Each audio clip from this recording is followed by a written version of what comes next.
Olá, eu quero falar sobre a carência afetiva. Bom, o nome já está dizendo, né, que é uma carência na parte afetiva. E o que isso pode provocar na vida de uma pessoa. Então nós vamos relembrar aqui Provérbios 27:7, que diz que uma alma farta, ela pisa o favo de mel, mas a alma faminta, todo o amargo é doce. Então nós nascemos aí, nós sabemos que a criança, ela nasce com uma fome na alma, uma fome de afeto, uma fome de amor, uma fome de carinho, que é aquele amor falado no outro vídeo, que é o amor storge, ou amor estergo, que é o amor de família. Então a criança, ela nasce com essa necessidade, a necessidade de receber esse amor dos pais. E quando isso não acontece, ela tem uma tendência a ter dificuldades na vida por causa dessa carência, porque essa carência, ela vai provocar na sua alma um vazio, vai ficar ali um vazio na sua alma, o vazio do afeto, o vazio do carinho. E isso fica no nosso inconsciente, fica no inconsciente, e quando a pessoa vai crescendo, ela vai buscando refúgios, ela busca coisas para suprir essa carência. E nós vamos relatar coisas aqui, experiências que a gente tem visto, testemunhos até contado, e a criança, quando ela começa a perceber que está ali faltando a atenção que ela precisa, ela começa a ter comportamentos estranhos. Você pode reparar, a criança, quando ela percebe que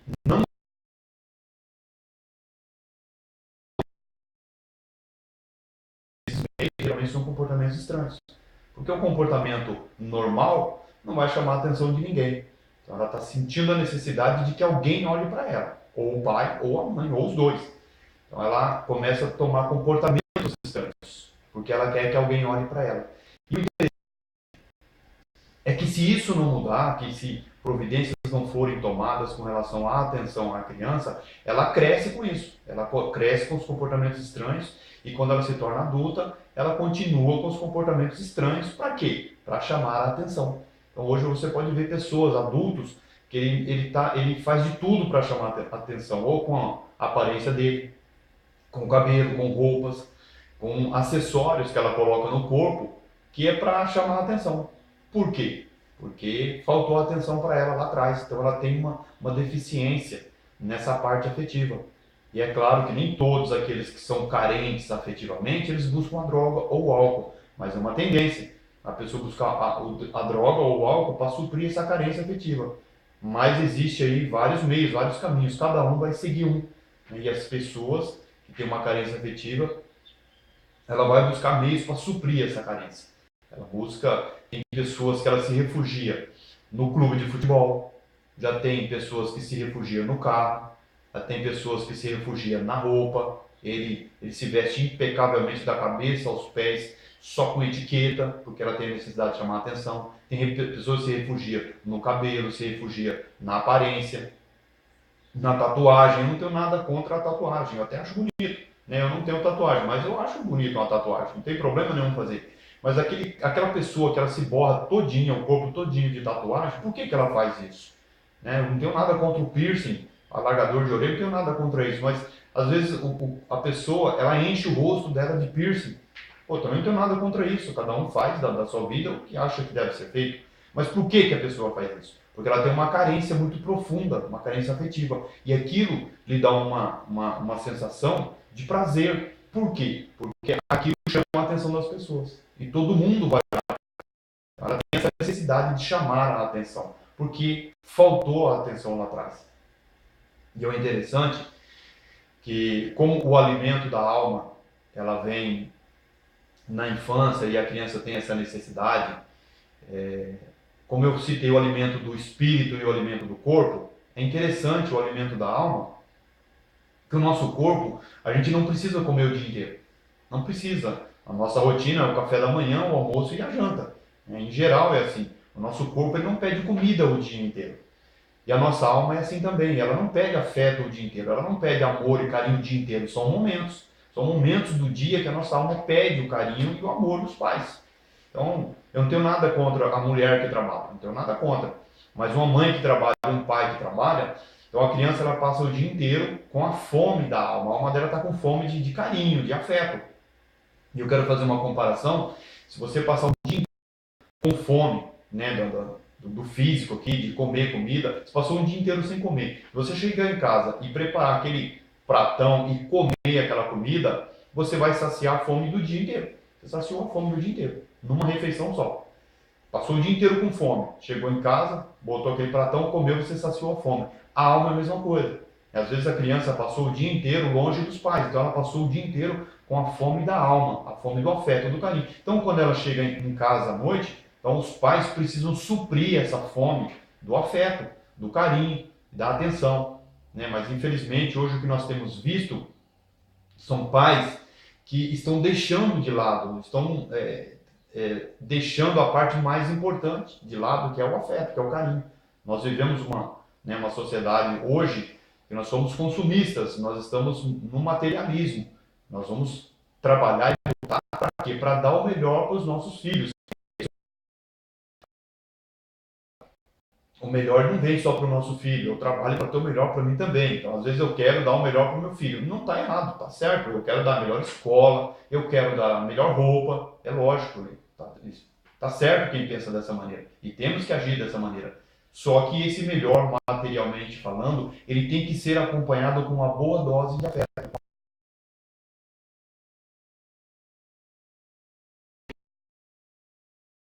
Quando ela cresce, ela vai buscar alguma coisa para suprir essa carência afetiva dela. Né? Hoje, nós vemos jovens, né, que estão na droga, estão perdidos aí no vício. Eu quero fazer aqui uma comparação e relatar algo aqui interessante, que a criança ela não conhece o valor material. Somos nós que colocamos o valor para ela. Você pegar uma criança de 1 aninho e der uma nota de 100 reais na mão dela e mandar ela rasgar, ela rasga, ela não tem noção do que é aquilo. A criança não conhece o valor material. Nós é que colocamos os valores na vida dela. Né? Então os pais têm a obrigação de colocar os valores na vida dos filhos, mas não só o valor material, o valor afetivo, o valor moral. Né? Então esses valores, os princípios, né? Valor afetivo, moral, caráter, a índole, nós precisamos colocar isso na vida das crianças. A criança ela imita os pais, ela busca as informações dos pais. E às vezes o pai é um pai ausente, às vezes a mãe é uma mãe ausente. Isso vai criando uma deficiência na parte afetiva da criança. E depois ela vai buscar alguma coisa para compensar isso. Ela vai buscar, tem os casos de droga, de alcoolismo, tem vários segmentos aí. Embora a carência afetiva ela seja um pouco mais branda, não é tão, né, agressiva como um trauma emocional, como uma mágoa, mas também deixa marcas na vida da pessoa. A pessoa vive ali com uma carência afetiva e tem aquela pessoa que faz de tudo, ela tem meios para chamar a atenção. Onde ela está, ela não consegue ficar quieta, ela está sempre fazendo alguma coisa para chamar a atenção, porque ela tem essa necessidade. Ela precisa que alguém olhe para ela. Por quê? Porque lá na infância, alguém deixou de olhar para ela. Ficou ali um déficit de atenção. Então a criança, ela registrou isso na alma dela, ficou lá um vazio e ela vai buscar alguma coisa para preencher. Tem pessoas que ela tem uma carência afetiva e ela acaba se refugiando na comida. Ela come demais. Então a comida, por que ela come demais? Ela come, ela sacia a fome da carne, mas a fome da alma não, e a alma pede de novo, e ela vai na comida de novo, e ela está constantemente comendo. Tem aquela pessoa que ela consome, ela vai comprar, ela vai às compras, ela compra e não para de comprar, porque a alma dela está pedindo algo, uma coisa, ela está dando outra. Então a alma dela nunca vai se saciar, essa é a verdade, não vai se saciar com as compras, e por isso ela não para de comprar. E assim vai. A gente vê coisas, né, acontecendo com jovens, adolescentes, até pessoas adultas, e você fica observando o comportamento, coisas que as pessoas fazem, que para nós é fácil observar e ver que é refúgio para a pessoa. Né? O cigarro é um sintoma de uma carência afetiva. O cigarro ele supre a carência afetiva. A bebida supre carência afetiva, a droga, o clube de futebol, um carro. Às vezes acontece do homem, ele tem uma carência de mãe e ele acaba se refugiando na esposa. A esposa se torna tudo para ele. Ele tem uma carência tão grande de mãe que a mãe representa uma figura feminina e aí ele se pega demais com a esposa. Ele ama a esposa, tem um amor, mas aí acaba vendo uma paixão, vira até uma idolatria. Por quê? Por causa da carência afetiva dele. E a esposa está representando agora a mãe. No inconsciente dele, ele está com a mãe, ele achou a mãe. Aquela mãe que ele não teve, aquele carinho. E Há casos, como a gente já pegou, que o marido ele reclama da mulher, dizendo que a mulher não dá carinho para ele. Da mesma maneira, a mulher, às vezes, ela tem uma carência afetiva de pai e ela se refugia no marido. E olha que interessante, ela se refugia no marido buscando o pai dela. Só que o marido, ele é marido, então ela busca uma coisa, o marido dá outra. Acontece com o marido também. Ele busca a mãe na esposa. Então ele busca a mãe, mas ela é esposa. Ele busca uma coisa, ela dá outra. Isso provoca um conflito na cabeça da pessoa, no inconsciente dela. Provoca um conflito, porque ela quer uma coisa e ela recebe outra. E aquilo provoca um desconforto. Olha que interessante. Provoca um desconforto nela. E aí o que ela faz? Ela começa a reclamar do marido, ela começa a dizer que o marido não é carinhoso. Da mesma forma, o marido ele começa a reclamar da mulher, dizendo que a mulher não é carinhosa. Mas na verdade não é isso. O marido dá carinho, a mulher dá carinho. O problema é que não é suficiente, porque não é do marido que ela quer, não é da esposa que ele quer. Uma vez eu peguei um caso, eu estava dentro de uma empresa e eu estava sentado conversando com um rapaz num banquinho, era um pátio muito grande, uma praça, tinha umas árvores. Eu estava conversando com um rapaz que era cristão também, e ele se dirigia a mim como pastor, né, me chamando de pastor, e ele levantou e tinha um outro rapaz sentado um pouco mais à frente. E o rapaz sentou do meu lado e falou para mim assim: Eu posso conversar um pouquinho com você? Eu falei: Sim, fica à vontade. E ele perguntou: Você é pastor mesmo? O rapaz estava tirando sarro de você. Eu disse a ele: Não, eu sou pastor, sim. Ele falou: Então você pode me ajudar. Eu disse: Sim, em que? Se tiver ao meu alcance, lógico que eu vou ajudar sim. Ele falou: Sabe o que que é? Eu me converti ao Evangelho tem 8 meses e eu estou querendo me batizar. E eu queria saber se o batismo liberta. Então eu expliquei para ele o que é o batismo e eu disse a ele: Não, o batismo não liberta.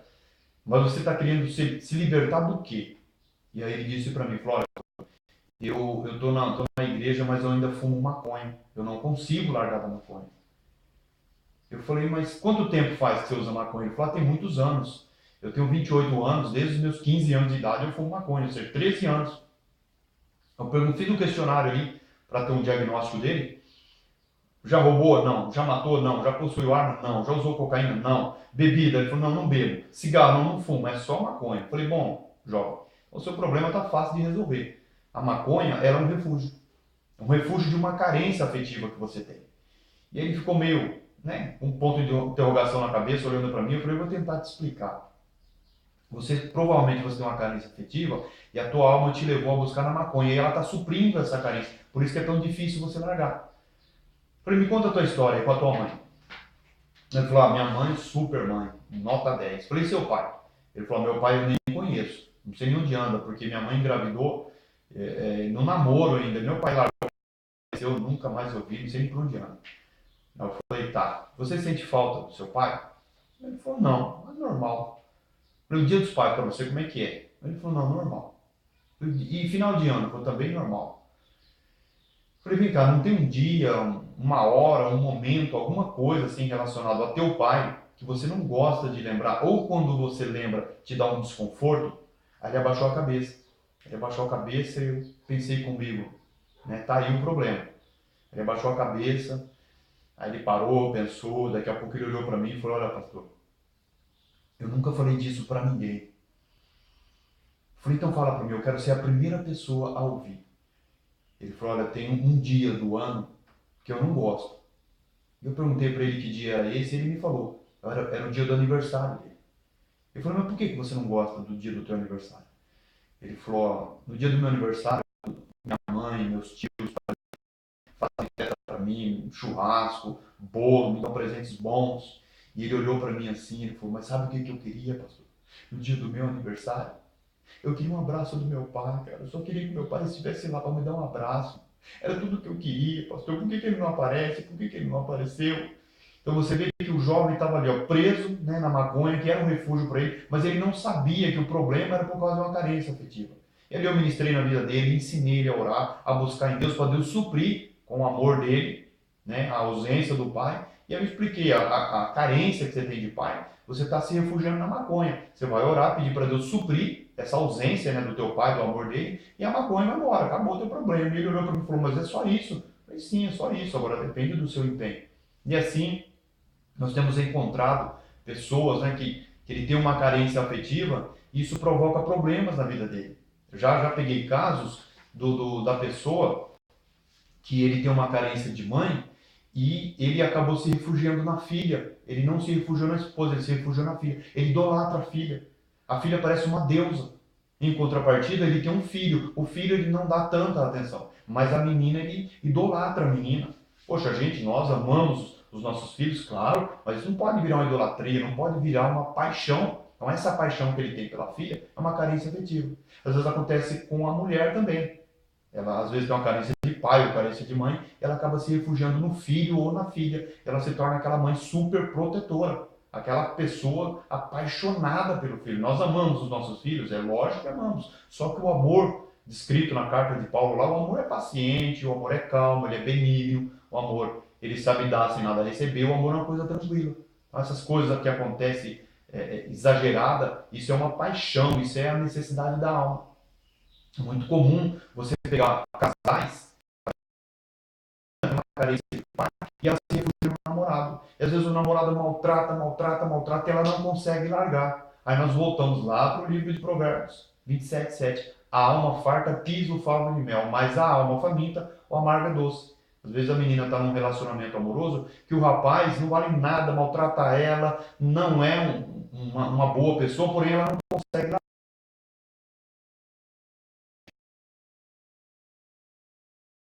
carinho, que a amargo se torna doce para ela. E as pessoas não conseguem entender por que a menina não larga esse traste, por que ela não consegue largar. É por causa de uma carência. E acontece também com o menino, ele tem uma carência de mãe, ele se refugia na namorada. E a namorada pinta e borda, pinta os canecos, faz uma bagunça e ele não consegue largar. Está ali sempre pelos cantos chorando, sofrendo, porque aquela figura feminina está representando a mãe que não teve. Da mesma forma a menina, aquela figura masculina está representando o pai que ela não teve. E isso provoca transtorno no psicológico dela. E ela se refugia, busca refúgio e se apega demais com algumas coisas. E aí, quando você mexe naquilo que ela se apega, aí mexe com ela também. Né? Por isso nós chamamos de ferida emocional. Você vê pessoas com comportamentos, tal qual eu já vi, dentro de uma outra empresa, um rapaz que trabalhava comigo, ele reclamava de tudo, mas reclamava do trabalho, reclamava do café, reclamava do almoço, o telefone tocava, ele reclamava, o cara rabugento. Eu falei, meu Deus, não pode um negócio desse, tem uma coisa errada com esse cara. Aí o que eu fiz? Fui conversar com ele, chamei ele para bater um papo na hora do almoço, né? E ele falou para mim, o que você quer comigo? Eu falei, eu quero mostrar para você do que você reclama. Ele olhou para mim e falou, Silas, vê se eu não tenho razão. Então, geralmente a pessoa que tem carência afetiva, ele é o dono da razão. Só ele está certo, ele não aceita ser contrariado, ele não aceita opinião contrária, ele é o dono da razão. E essa característica existe. Vê se eu não estou certo. Vê se eu não tenho razão. Eu falei, não, deixa as suas razões de lado, mas vamos lá. Ele falou, o que você quer? Eu falei, eu quero mostrar para você do que você reclama. Tá? O que você reclama está aqui dentro, não está do lado de fora. Você tem um desconforto dentro de você e eu quero te mostrar isso. Ele falou, tá, o que você quer? Eu falei, conta a tua história para mim, na infância, pai e mãe. Com a mãe, ele falou, com a minha mãe, não, mal, tranquilo, mãe e super mãe. Eu falei, e com o pai? Falei, meu pai, Silas, ele saiu de casa, eu tinha 5 anos de idade, e ele voltou quando eu tinha 15, ou seja, ficou 10 anos fora. Falei, e até hoje, com 29 anos, eu não tenho um bom relacionamento com meu pai. Aí eu falei para ele, então o seu problema está relacionado a isso. Essa ausência do teu pai te provocou uma carência afetiva, e essa carência te dá um desconforto, te provoca um desconforto. E você passa a reclamar de tudo. Tudo que está à sua volta você reclama. Em geral, a pessoa que tem uma carência afetiva muito grande, ou até mesmo um trauma emocional muito forte, geralmente ele acaba destruindo as coisas que estão à volta dele. E esse rapaz reclamava de tudo. E aí eu perguntei para ele, fez o mesmo questionário. Relata para mim aí coisas relacionadas ao teu pai que você não gosta de lembrar. Aí ele falou, não tem nada não. Eu falei, bom, se não tem nada, então minha conversa para por aqui. Mas eu sei que tinha. Aí eu conversei com ele e falei, confia em mim, abre o seu coração para mim, eu quero mostrar para você o desconforto que você tem, do que você realmente reclama. Aí ele virou para um lado, olhou para o outro e falou, olha Silas, puxa, eu nunca falei disso para ninguém. Eu falei, eu quero ser o primeiro a ouvir. Geralmente é assim, as pessoas elas escondem dentro delas as frustrações lá da infância, e elas não contam para ninguém, e isso adoece a pessoa. Isso é que traz problema para a pessoa. E a maioria deles falam, eu nunca contei para ninguém. Eu falei, não, então abre o seu coração, fala para mim. Aí ele deu uma respirada, olhou para um lado, olhou para o outro, porque eu sabia que ele ia chorar. Que eu ia tocar numa ferida emocional. Para ver se não tinha ninguém. E aí ele começou a relatar. Ele falou assim, que eu não gosto de lembrar. Eu não gosto. Eu falei, e o que que é? O que foi que aconteceu? Aí ele falou, olha, em frente à casa da minha mãe, tem um campinho de futebol lá, e tá lá até hoje esse campinho. Eu, geralmente nos sábados, eu ia com meus colegas para jogar bola, e um ia de mão dada com o pai, o outro ia no ombro do pai, o outro ia chutando bola com o pai, e de repente ele desabou em choro. E aí ele começou a chorar e lamentar, e falou, Silas, e o meu? Silas? O meu nunca apareceu, cara. Por que, que o meu nunca apareceu? Onde meu pai estava, cara? O que, que eu fiz de errado? Por que, que ele nunca apareceu para me dar um abraço, cara, no dia dos pais? Por que, que ele nunca veio para receber um abraço? Por que, que ele nunca veio? Então você percebe, o rapaz, ele reclamava de tudo que estava à volta dele, mas na verdade era um desconforto que estava dentro dele. Esse desconforto estava dentro dele, era isso que incomodava ele. E quantas pessoas vivendo desse jeito? Quantas pessoas estão nessa situação? Ele troca de trabalho porque ele se sente incomodado, aí vai para o outro, chega lá, se incomoda de novo, vai para o outro. Às vezes está num relacionamento, o relacionamento incomoda ele. Aí ele sabe que o relacionamento vai para outro. Existe uma tendência no homem, o homem que tem uma carência de mãe muito forte, ele acaba não conseguindo se relacionar com mulheres. Ele pega uma, namora, larga, vai para outra, larga. Ele não consegue, por quê? Porque o psicológico dele está levando ele a buscar a mãe dele. Ele nunca vai achar a mãe dele nas namoradas, ele vai achar a mãe dele na mãe. Então aí ele passa a vida dele procurando a mãe. Acontece a mesma coisa com as mulheres. Ela tem uma carência de pai e ela fica procurando o pai nos homens. Por isso que às vezes a pessoa não entende, poxa, por que, que a pessoa não consegue se relacionar, não dá certo os namoros, não consegue. Porque às vezes a pessoa está procurando o pai, está procurando a mãe, né? No namorado ou na namorada, e não vai encontrar, é óbvio. Isso provoca um desconforto nela. E aí fica trocando as peças, na tentativa de corrigir um problema. Né? Na verdade, esse problema a gente precisa voltar lá na nossa infância, entender. A pessoa que tiver condição, procurar um psicólogo para pedir ajuda, né, para resolver essas questões. E isso tem adoecido a sociedade contemporânea. Hoje as crianças estão crescendo com uma ausência afetiva muito grande. E isso dá a ela uma condição de ter comportamentos para buscar suprir essa necessidade, ou no material, ou na droga, ou no cônjuge. É muito comum isso acontecer. E às vezes nós não damos importância a isso. Isso é algo tem muito valor para uma criança. Ela é muito sensível. A criança tem essa necessidade. A sensibilidade da criança é tão grande que eu assisti uma cena uma vez que essa cena marcou a minha vida, marcou a minha história. E geralmente quando eu conto isso, eu me emociono quando eu lembro dessa cena. Foi quando meu filho Samuel nasceu. Então ele nasceu, a minha esposa fez cesariana e eu fui assistir o parto. E eu estava ali naquela sala de cirurgia, e quando o médico tirou o Samuel de dentro da barriga da minha esposa, lógico, foi uma emoção indescritível, aquele momento mágico, aquele momento único para mim, eu me emocionei muito naquele dia. E o médico tirou, fez todo o procedimento, tinha um cirurgião, uma auxiliar, acho que tinham 3 mulheres ali dentro auxiliando, anestesista, auxiliar, e eu e a minha esposa. Aquela criança que chorava muito passou por todas essas mãos. E todas as pessoas tentavam consolar. Mas foi em vão. Até aquelas mulheres que estavam ali pegavam o Samuel, tentavam acalmar ele, nada. Até que chegou na minha mão. E eu olhei para ele e falei, calma filho, papai está aqui, fica tranquilo. E ele esguelava, né? Gritava, berrava. Aí veio a cena que marcou a minha vida. A minha esposa estava deitada na maca e colocaram o Samuel do lado dela. Na hora que colocou do lado dela, ela virou para o Samuel, deu um beijo no rosto dele e disse o seguinte, filho, calma, a mamãe está aqui. Aquela criança aquietou-se. Bastou ele ouvir a voz da mãe. Ele ouviu várias mulheres ali dentro, mas a sensibilidade dessa criança era tão grande que quando ouviu a voz da mãe, ele sabia quem era. E a gente sabe que a criança, ela não nasce enxergando. Mas o Samuel, ele arregalou os olhinhos e mexia com a cabeça, talvez na tentativa de enxergar a fonte. Ele queria ver a boca que estava falando, de onde vem